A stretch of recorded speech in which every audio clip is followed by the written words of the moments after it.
Hey, welcome everybody to the latest episode of the Data Radio Show. The Data Radio Show 2.0, a little bit different to what we've done in the past. We're switching focus a little bit to more kind of look into areas around education and the sort of roles that you might be able to find within the data industry. I'm joined again by Sam, and today we're going to be sitting down and having a chat about a piece of research that was done last year called How Will Language Modelers like ChatGPT Affect Occupations and Industries, which was written by NYU Stern and Wharton in March of 2023. And this is a really fascinating thing because while this is an industry that's seen a lot of change, the kind of research findings that came out still hold up really, really well. The way that they did their research piece, the methodology that they used was they developed a methodology called AI Occupational Exposure, or AIOE, to assess the extent to which occupations, industries, and geographies are exposed to advances in AI language modeling capabilities. This methodology involved mapping 10 areas of AI advancement to 52 abilities used in occupations and then cross-referencing them with data from the US Department of Labor's ONET to examine the importance and prevalence of each ability over 800 occupations. So this is where I'm going to bring Sam in and ask him a really difficult question. What were the key findings of this research piece? Yeah, I guess the top occupations that were exposed, there's probably no surprises around the idea that telemarketers are likely to be the most exposed. But the most interesting one was post-secondary teachers, particularly those in English language and literature, foreign language, literature, and history. Um, yeah, quite a curious finding. Of the industries exposed by this, legal services, securities, commodities, and investments, uh, they seem to be the ones where there's the most opportunity for automation of existing services like contract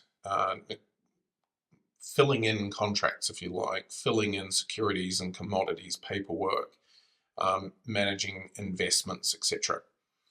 Um, Interestingly enough, the quite perplexing thing about this, for some anyway, is that jobs with higher wages are likely to be more exposed to rapid advances in technology like ChatGPT.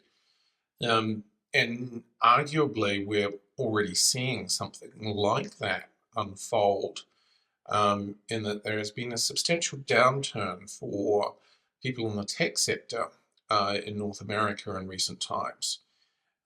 Those were high wage jobs, and they were the sorts of sought after occupations that seem to have reached something of a plateau. Not exactly sure why. Is it something akin to what we saw with the dot-com bubble in the late 90s, early 2000s? And it was sort of reached a changing of technologies, and so those roles aren't necessarily the same as they were before, that the impact that they had isn't the same as before? Um, there's definitely an aspect where there are a lot of parallels to the dot-com bubble of the early 2000s, and actually having lived through that in the Silicon Valley, there are definitely a number of warning signs that I'm seeing in terms of things being overhyped. The question, though, is if generative AI is going to be as significant as people um, can see it being, then the hype is perhaps not overstated. Or the hype is real, but it is being overstated, is probably a better way of putting it. Does that mean that the bubble is likely to burst? It's quite possible. And one thing that I would say is that when it bursts, is very, it is practically impossible to predict.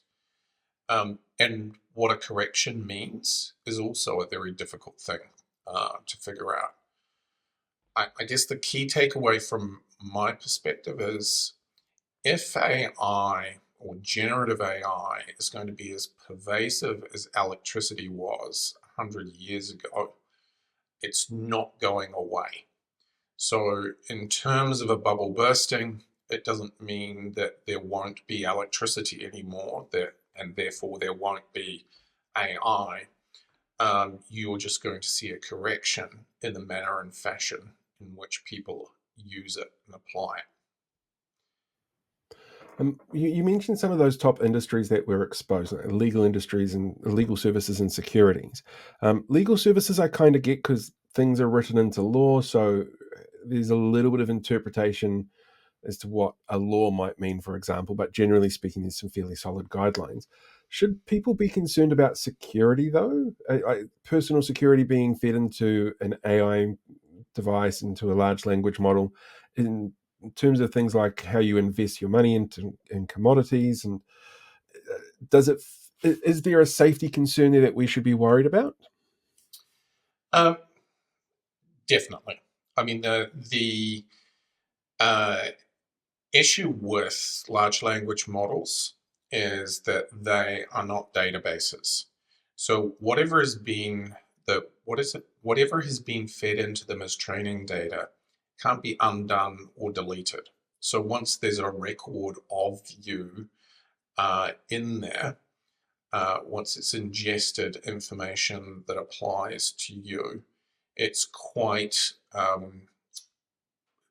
it's not it is uh, not like you can delete the memory or the record of your work being in there. So this has significant implications in relation to copyright and breaches of copyright, and you're starting to see lawsuits around that.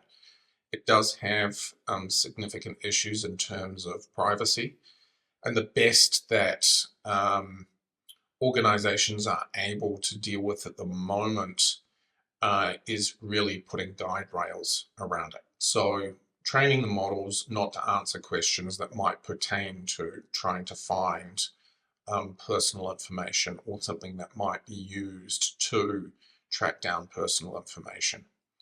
Um, the the key thing to understand, certainly from a job perspective, is that it's mostly about augmentation of what it is that you're doing. So the human factor still has to be there. So if we take the legal profession as an example, researching case law um, uh, can save an enormous amount of time around a particular topic or subject. However, the way that these models are designed is that they are designed to guess what the answer is to a particular question that you put into it, which, for the purposes of researching case law, as an example, can lead to anomalous answers or misleading or what are commonly called hallucinations coming up. So, um, if anything, from an augmentation standpoint, uh, you actually need to be sharper at your game than you were before to be able to spot discrepancies in the answers that you're getting back from generative AI, large language models. Do you think that's part of the reason for that correlation with higher wage jobs? Because you need to be much more aware of what could possibly go wrong? Well, I think you're likely to see a correction um, around that. I think corporations will use generative AI as uh, an excuse, if you like, to lay off, uh, you know, sections of the workforce because you'll be able to improve processes using or substituting AI into those processes. Uh, so I think you're going to see quite a number of people find that their jobs are less relevant than before. And there is an opportunity in that, though, to reskill, upskill, become more uh, uh, competent, if you like, and human in terms of your understanding of a particular subject matter area. So coming back to the example of the lawyer and completing contracts, yes, that's a task that is probably more likely to impact legal secretaries than necessarily lawyers. Um, uh, Having said that, there is going to be some substantial reduction in the amount of work that might be required for contract completion, but the risks associated with getting it wrong are too high to warrant just having a junior supervise that, if that makes sense. Hmm. I've been talking to some people in the telecommunications industry this last week, and there's been a bit of a push there to bring in some sort of large language model to help them deal with their customer bases. But the problem that they've got is that artificial intelligence can be beaten by human stupidity at almost any time. And so they're finding it really problematic to try and instigate any kind of large language model that's going to be able to impact um, them in a positive way.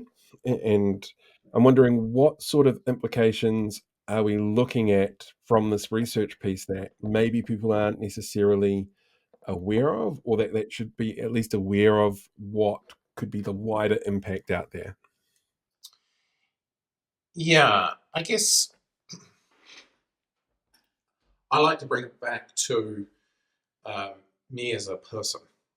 How is it going to affect my life, my quality of life going forward? And that's a really good place to sort of step off into the discussion. So it's not just my opinion, but people like Scott Galloway, who's an NYU Stern um, uh, professor and author and podcaster. Uh, Medicine is one of those areas that you can see huge opportunity, especially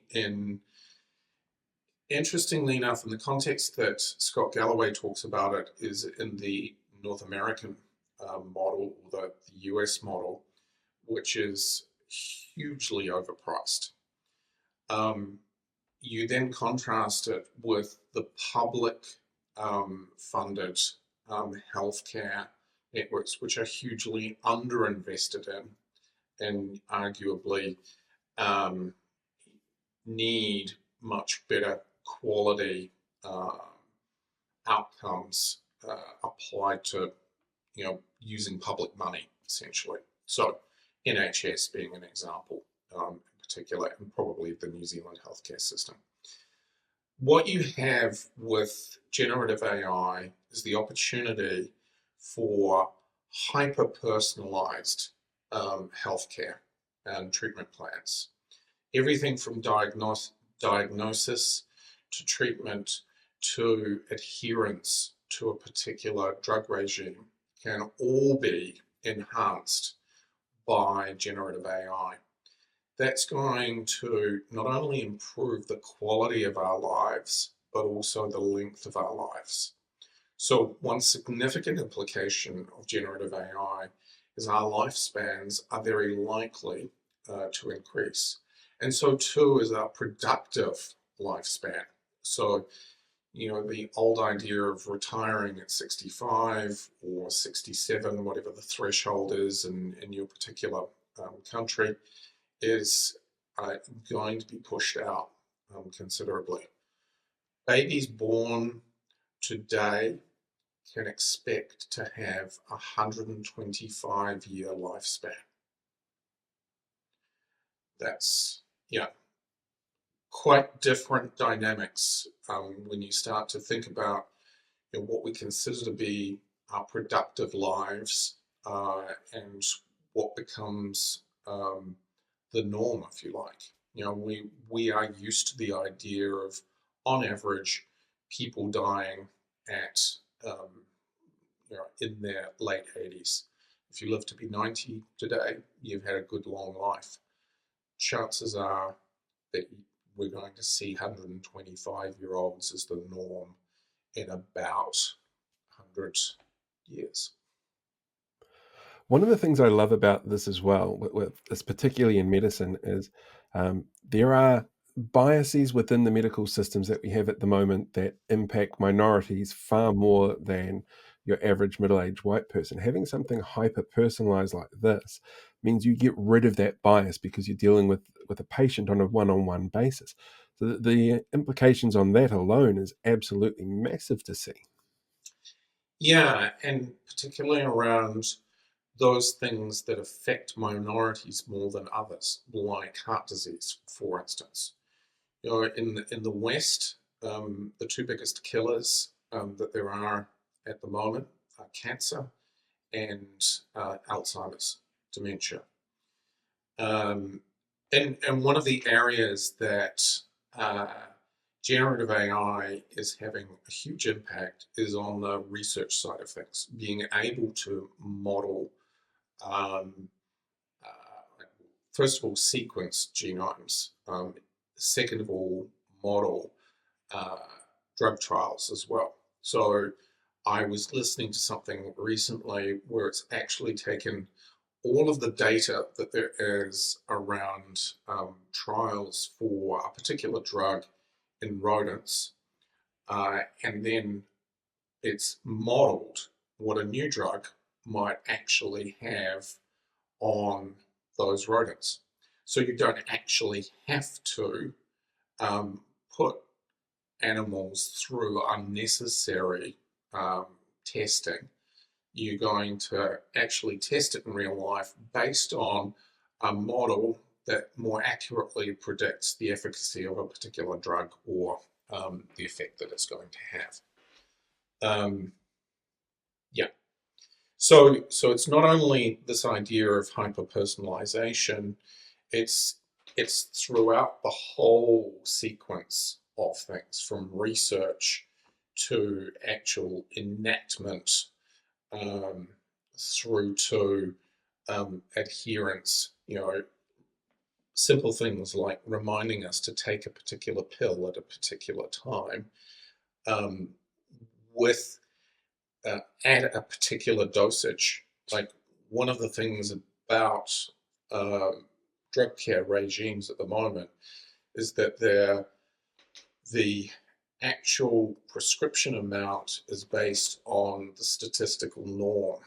Uh, so, not you as an individual. So, some drugs have a much greater effect based on your DNA sequence, or whatever it happens to be, your height, your weight, your gender. You know, this is another thing that is, when we talk about diversity and inclusion in medical care, um, most of the research and the standard human norm is male, not female. So basically, uh, 48% of the population determines what happens to 52% of the population, um, which is hardly fair, relevant, or meaningful if you happen to be of a different gender. Hmm. One of the other areas that I think this is going to work really well in is education. We're seeing some movements in parts of the world to a more standardized education technique being rolled out in our schools.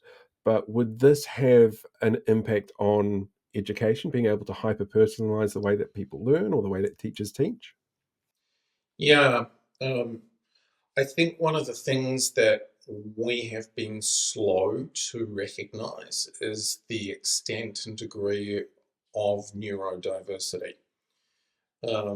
That certainly when I was educated, in the 1970s and 1980s, um, you know, being neurodiverse in any way, shape, or form was just not something that could be accommodated within the school system. What we've gradually discovered, I suppose, is true over the the last 30 odd years is that there are actually a lot more different learning styles, a lot more neurodiversity in our population than we had any idea of 30 years ago. So, one of the things about generative AI is that you'll be able to, or teachers will be able to prepare lesson plans on the basis of um, you know, learning style uh, uh, and uh, the where someone lies in terms of that neurodiverse spectrum, if you like. I think one of the things that totally turned on its head last year, or 2022 in particular, was you know a teacher of critical thinking skills was just no longer able to set an essay topic. Um, and there are even stories that I heard recently of a Turkish student that was arrested for cheating in exams, basically using an LLM to answer questions. Uh, uh, um, and you know, this is kind of an existential problem in terms of the way in which our education system has been designed, where it's not been possible to be able to, cheat in this fashion. And the the ironic thing is that the way that the models are designed, if they're designed to guess, or essentially designed to hallucinate, and you have a section of the population that can't tell the difference between fact and fiction, and truth and a lie, effectively, or truth and a guess is probably the best way of putting it. You actually have a major problem in terms of what the workforce of the future is going to be capable of. So, on one hand, there are huge challenges ahead of educators in terms of how do you uh, encourage and develop critical thinking skills using quite different methods to before. Um, but at the same time, you're going to also be able to accommodate a whole range of different learning styles like never before. In terms of personalization, one of the things that we see now is streaming services, entertainment, how people go out and enjoy themselves. And people do it, they might be on the PlayStation, on their phone, on their laptop, desktop.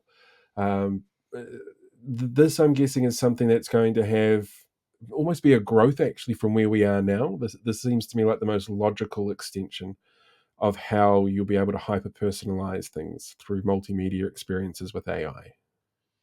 Yeah, without a doubt. I guess I look at this more from a production cost standpoint. And I guess there was no coincidence that the Screen Actors Guild went out on strike last year because they could see what was going on in the production um, process.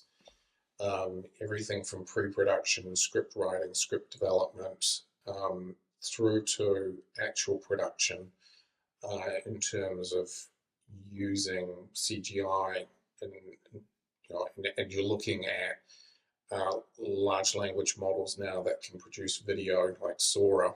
Um, Albeit a bit weird and creepy, some of the stuff that it produces at the moment, but you can see with movies like Indiana Jones, or the last Indiana Jones movie, and how Harrison Ford's image was used from all of the footage from the previous Indiana Jones movies that they had were ingested, and they could produce a lifelike replica of him um, acting in scenes, just using a CGI generated, much younger um, Indiana Jones. So you're you're seeing production costs in video, music, audio production, movie making, and gaming collapsed by as much as 70%. Now, I don't think that means less work for people.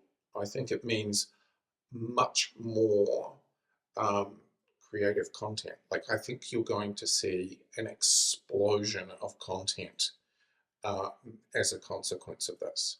Much of it will be rubbish, um, but some of it will be outstanding, and that will be the stuff that actually rises to the top, makes money, changes perspective, um, tells a story in a way that will be inspiring, and literally help us navigate this change from a storytelling standpoint. Um, but One of the be things I prepared. actually noticed this morning, I was going to say that put me out of a job. But no, one of the things I saw this morning, YouTube has actually upgraded its upload system and now allows people to use their built-in AI to create cover art for content that's going out. And I just thought, to create cover art takes a little time, and you might have templates that you're working with, but it still takes a little bit of effort to get it done. It's really fascinating to see how that would actually work, and I haven't tried it yet. I might give it a go a little bit later today, but I just thought it was really fascinating to see how a large language model that YouTube, the largest file sharing, video sharing site in the world, would incorporate all that information to build what they think is a more hyper personalized experience for the viewers of specific channels. I'm very curious to see how that kind of stuff is going to evolve as well, the peripheral to multimedia building. I the I think one of the misnomers that there potentially is here is the belief that AI is going to replace human creativity. It absolutely is the opposite. Um, you know, every writer, journalist, author that I'm aware of that has played around with generative AI finds it actually pretty not very useful, or um, pretty bad at drafting scripts. Um, where it's useful is in the research phase, gathering content, and where it's useful is in the editing stage. But from the point of view of original content production, you're just going to see it regurgitate or the large language models are going to regurgitate what it's guessing you want from it, and it is only based on what exists today, not based on a completely original idea. No, And that that's, makes sense. So I'm not out of a job just yet. yeah, I think it's kind of a different story when you're talking about, um, you know, fairy tales for kids and nursery rhymes. There, these are not particularly complex stories to tell. But if you're talking about, or if you're thinking that a large language model is going to be able to create a whole realm like Harry Potter, and replace, the billion-dollar industry that is Harry Potter, um, that's not coming anytime soon, and I don't think that's likely to occur for decades, if ever.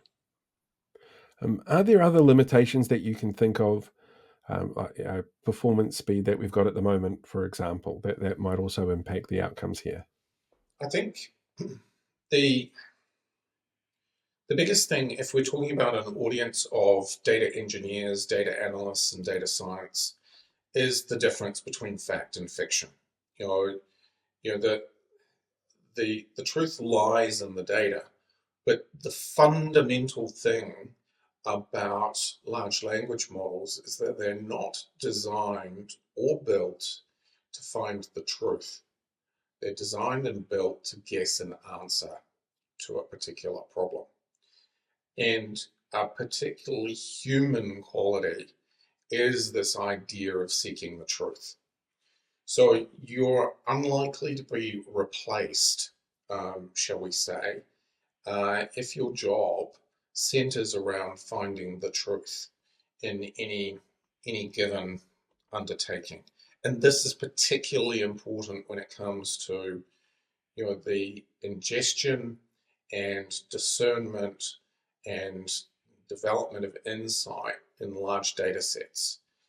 Uh, Generative AI is going to help you build things, build a model, execute on a model, assist you in the analysis of data. It's hugely useful to be able to take a raw data set, just feed it into ChatGPT, and out the other end, it's produced a table for you, which you'd have to write some piece of Python code to be able to do it previously. So you're seeing all sorts of augmentations to the process that you're going through today, and significant efficiency gains, if you like, occurring as a consequence of that. But is it going to replace your ability to be able to? It won't replace something like a Kimball model. It's going to enable you to build a data warehouse using Kimball's methodology much more effectively. Likewise, if you're building a data warehouse using Data Vault and the Data Vault methodology, it's going to enable you to do that much faster. There are also possibilities in terms of the analysis of information that's going to find patterns that humans would struggle to find otherwise.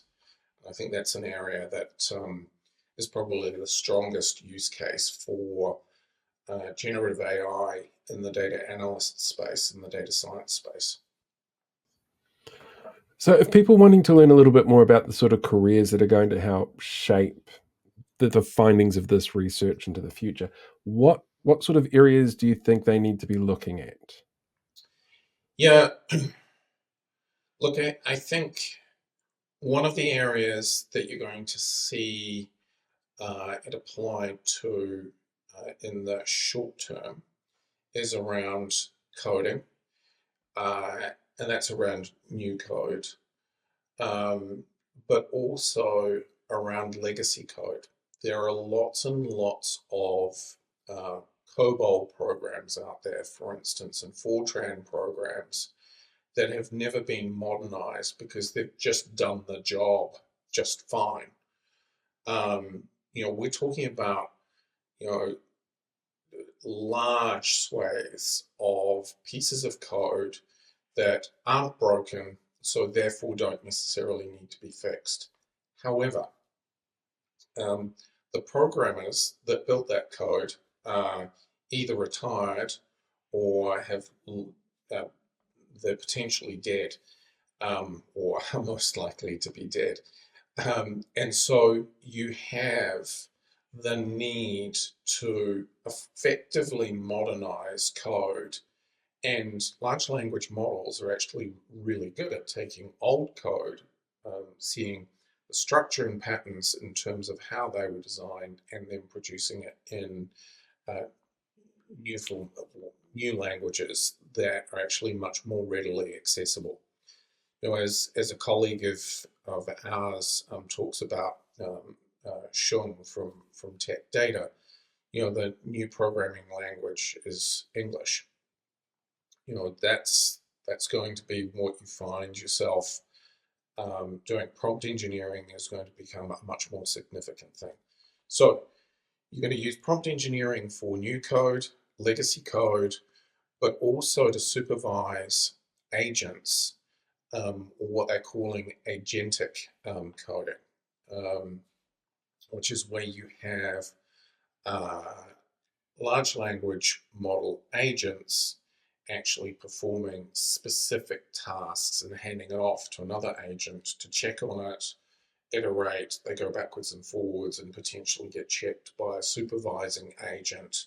There are plenty of predictions out there around this agentic model that you're going to see $1 billion corporation in the not too distant future that's got half a dozen employees. And it's going to be filled with agents, um, generative AI agents. So coding is one area. I think the other area that's most relevant to the practice of data engineering, data analysts, and data science is around modeling. And that's modeling scenarios, modeling failure, using things like digital twins to be able to model. There's now a digital twin of the Earth. So, from a climate science standpoint, uh, we're able to model different scenarios in terms of, if it's a zero point 0.1 degree warming of the world over this time period, how will it affect the weather patterns? That used to be the realm of supercomputer stuff, and that can now largely be performed by large language models. Another area which is particularly high risk, or where there's a high cost of failure associated with it, is in rocket science, of all things. So we'll be able to use models to model the functioning of rockets. So this is going to substantially improve our ability to explore space and exit uh, the gravity of Earth, or of the Earth. So you're going to see a lot more application of models to figure out different scenarios where there is high risk to human beings, and high cost associated with producing something.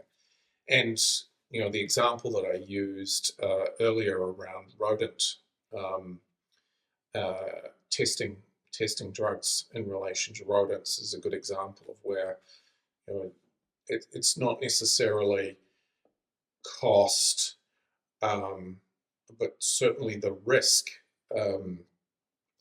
We don't necessarily value rodents quite the same way as human beings, but it means we can actually get that drug tested much quicker and get it into the human population much faster as a consequence.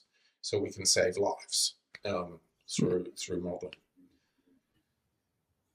I think there's two other Yeah, areas, maybe just to touch on, or sure.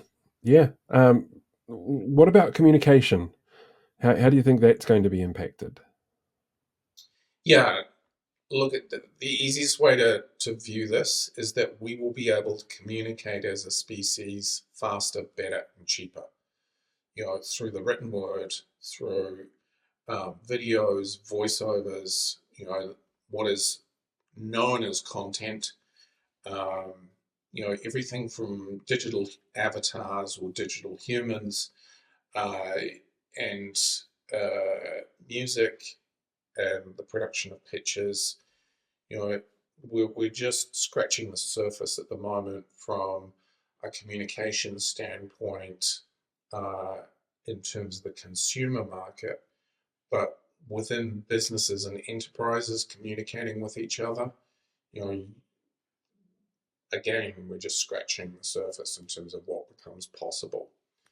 Um, I think the last area to maybe touch on is this area of composing things. And so coding kind of touches on this, but you'll be able to compose apps just with prompts. You're not going to need to, um, you know, even do prompt engineering. Arguably, you'll be able to actually build an app, um, or compose an app without any necessary coding skills. You'll be able to compose content. Certainly, I'm using that already in terms of image generation. Um, but one of the areas is in the drafting of policies and procedures. This is something that LLMs, much the same as composing contracts. It's using a draft, modifying it for a specific set of circumstances. composing opinions on case law, and identifying precedents. There's a whole raft of different areas in terms of applications, content, policies, procedures, contracts, etc., where you're going to be able to use large language models in the next, like, this is something that's going to happen over the next 12 to 18 months. That's We'll look back on this in a year's time and it'll be like, oh, yeah, that's happened, that's happened, that's happened. It's a scary pace, a very scary pace. But change has to happen. And if it happens quickly, then it's out of the way faster. Yeah, I guess the opportunity is to see the glass as being half full rather than half empty of Exactly. it.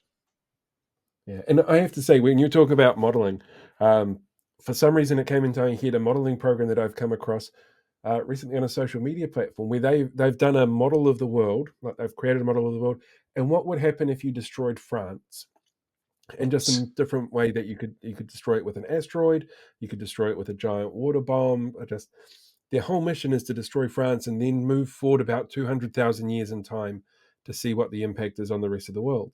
It's a fascinating, very weird model. I don't think the French like it, but he's built it really specifically for that one purpose, to destroy France. Very, That's very strange. well, yes, the dystopian outcome could well be true. I would rather, though, that he was destroying it in a model as opposed to doing it in real life. And I'm sure the French people think very much along the same lines. Yes. Brilliant. All right. Well, that's it for today. We are done and dusted. I've learned a ton. Thank you very much, Sam. I know you're heavily involved at the moment with the Data Pro newsletter, so we're going to encourage people to go and sign up to that, because that will be rolling out fairly soon. Working on all of the details for it, because that's going to be, I think, a really valuable tool for people as well to sort of be kept up to date with everything. Where can people hunt you down if they want to have a chat about things? LinkedIn. I guess we can Cool. put the link in the description below, along with Yep, link in the description below. the reference to the paper that we were talking about at the beginning.